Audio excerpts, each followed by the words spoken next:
not have happened. For competitive integrity, that should not have happened. For However, the content, though. However. For content, though. Hey, Dude, that's content, bro. For everybody in the chat. How you doing? Hey. I don't wanna hear this trash. Content was from the microphone. Content was trash. Alex, back away from the microphone or no one gets hurt. Content was trash? How dare you say that about Bubby's stream? He works hard for this quality content that he brings you people.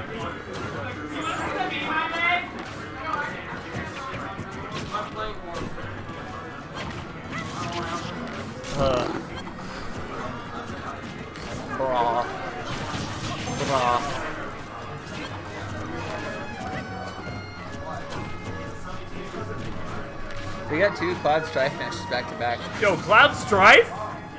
Alright. Where does Young Link show up in the DLC? Yes. Alright, bet. Where does Young Link show up in the DLC? So like, after you kill Ganon, right? Then Young Link is like appears as like a playable like party member. Okay. But he like betrays you in like part 6 of Final Fantasy VII Remake. Part 6? Yes. There will be a part 6. So what happens in like 2 through 5? 2 through like 4. Okay. 2 through 4 is fighting Sephiroth. Okay. And at the end, like Sephiroth tries to destroy the world, and then you say no, and then you keep him from destroying the world, right? Sure. Part 5 is like the Sanic route, right? Sure. So you get the route where like partway through, Sephiroth stops being an antagonist and he fights Sanic. Wait. So does Sephiroth join you? Yeah, Sephiroth joins you as a playable party member before he gets killed by the hand of Sonic the Hedgehog. Okay. Yes, and then after that, that's where you have the Ganon entrance. Okay. And then, like after the Ganon fight in part 6, that's when Young Link joins the party. Wait, hold up. Yeah. So does Ganon show up in part 5? Yeah, Ganon, like Ganon is the final boss of part 5. Okay. And after that, Young Link's like, well, I don't know what I'm going to do. How am I going to speedrun Ocarina of Time if you kill Ganondorf in the Final Fantasy Part 6? I agree. All right, cool. So then you have like this quest to figure out how Young Link is going to be able to speedrun Ocarina of Time as fast as possible. Sure.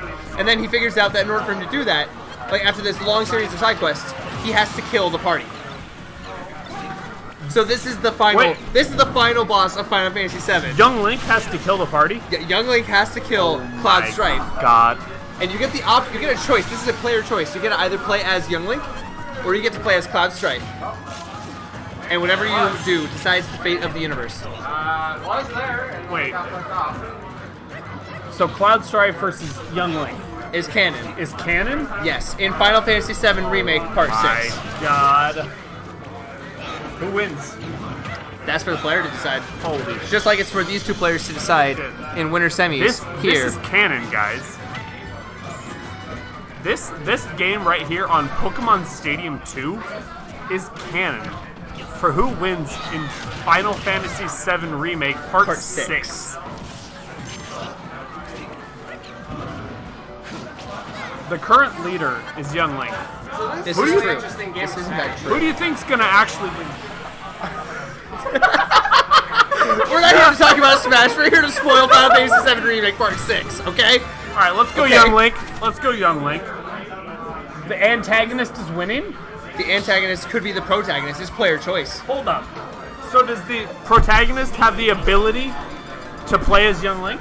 The player gets the ability to choose who is the protagonist in Part 6. That's deep.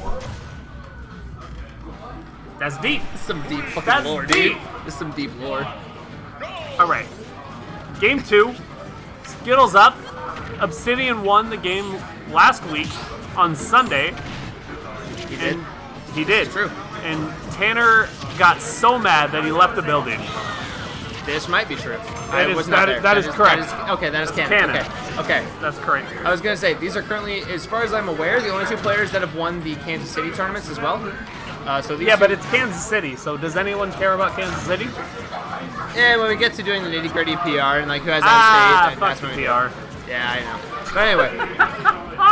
Anyway. this matchup, these two players have a history of trading sets. I believe in Ultimate all-time, Tanner has the head-to-head. Absolutely. But I think something that's really important to notice about, and if you didn't see the set last Sunday, you wouldn't notice this. Tanner has been playing very aggressive against Hunter's very defensive, very neutral-based. Yes. Neutral, I guess. Yeah. But so it's going to be interesting to see what Tanner does against Hunter's very, very grounded, very like, hey, do something, bitch. Yes. Neutral. And that's kind of like funny because that's like people have made the comparison before in the past to like between like all of like the top young links, the two that stand out the most are Toast and Skittles. And Toast has very much historically been the more aggressive young link. Absolutely. And Tanner has been a little bit more of the defensive. I'm going to sit back, I'm going to throw projectiles, wait for you to make a mistake, force you to make a mistake because of all the screen I'm covering, and then capitalize accordingly. And now we've seen a lot more of an aggressive playstyle start coming from Skittles, and that's been very interesting to watch as an observer. And Absolutely. it's been working wonders for him. So I guess I'm not 100% sure, but have other top players other than Hunter adapted to this kind of more defensive, hey, do something and I'm going to react to it type of play? Or is this Hunter just trying stuff out? So there are a handful With of players... that down smash, let's go! Very nice Ratchet / combo there.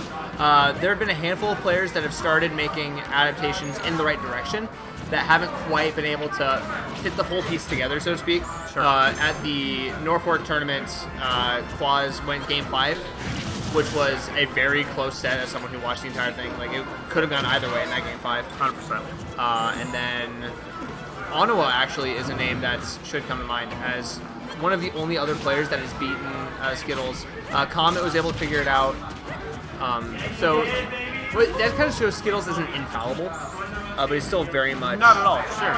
Yeah, but still definitely kind of the name to watch in the Midwest right now, as we've been starting to get more locals to come back. But I think that in this set, Obsidian is definitely going to prove that he isn't someone to be taken lightly at all. Yeah, no, I think this game proves it, right? 2 stocks left. Yeah. Absolutely dominant performance It was by clean. Hunter. Just Obsidian, just What am I doing? just if I can be blunt, laying the fucking smackdown on Tanner. Some would say, for the record, any decisions about this set being best of 3 is not my decision. If it were up to me, I would have them both be playing a best of 5. This is best of 3. Hey, thanks. All right. So this is it. This is it. 1-1. Yep. And we go Town. Town, as someone who doesn't play either Cloud or Young Link, I would immediately think it favors Young Link a little bit more I because agree. he has more room to play around. Yep, because the platforms, being as dynamic as they are, allow Young Link to really react to the different platform placements and really be able to decide how he wants to play his neutral. Right. Whereas Cloud is like, okay, I'm gonna have this very static neutral, very. Yep. I'm gonna do the same thing regardless of the platform placement. Yep. I will also say though, in certain specific situations, it does become a little bit easier for Cloud to play the game. Like specifically in edge guard situations, the stage is it's when he goes to do the limit cross slash to cover the ledge, it would cover like most of like the whole like stage area. So I don't know if that actually would play a specific part. So Could, yeah, I can definitely see that. However, with that, limit slash covering the ledge, I can see, like, specifically with the platform layout as it is right now, right. Young Link has the ability to cover, or to recover a little higher with those platforms out on the edge. Most definitely. However, But then you have also noted there, Cloud was able to cover the entire like space on the screen where he would typically want to recover from. correct, yep, yeah, no, it's definitely an interesting dynamic, to say the least. Yep, this is a very dynamic stage that I think both players are comfortable on. This has been a legal stage since the beginning of Ultimate. And Unfortunately. I enjoyed the stage. I very much enjoyed the stage.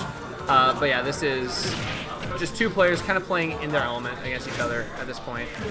And they're just playing on a comfortable stage, so you're just going to see good ultimate from this point on. Yeah, like something that I think is really interesting is that on Sunday, the entire grand finals, both the first round as well as the reset, every single game was played on PS2. So I think it's very interesting that they're going and expanding the stage selection to something outside of PS2. Whether that is because of Tanner wanting to get something else because maybe he feels like PS2 wasn't working, Right. or Right. or it could be a number of different things. But Exactly. it's definitely interesting to think about. And you get to this level of play, and it starts, like, a lot of players will have the mentality of, okay, I lost a game. I want to see if I can adapt to the player's mistakes before I think that it's a stage-related issue. Yep. But at this point, knowing the recent history that these two players have against one another in the head-to-head, it very much becomes an issue of, like, how can I take any small advantage that I can? And right now, Obsidian is kind of using Skittles counterpick almost against him, just with the level of comfort he appears to be displaying on the stage. Yeah, 100%. I definitely think that one of Obsidian's best strengths is his ability to just play neutral and play very defensive regardless of what's going on. Right.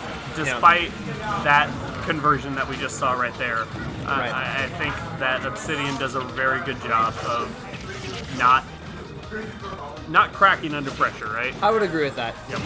At the most recent Frostbite pre-COVID, Obsidian had a very, like, you know the meme of, like, it was 2-0 but it was close. Close though. He had the 2-0 it was close set against, I want to say it was Zenodo? Sure.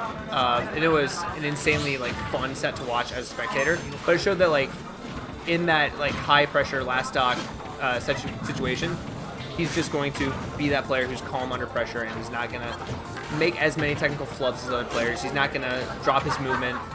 He's just going to be Mr. Consistent, so to speak. Like, he's you know that he knows his stuff, and he's not going to drop random bits here and there. Yeah, absolutely. Like, despite maybe a couple flubs here and there, you always know that Obsidian's gonna. He knows what he needs to do.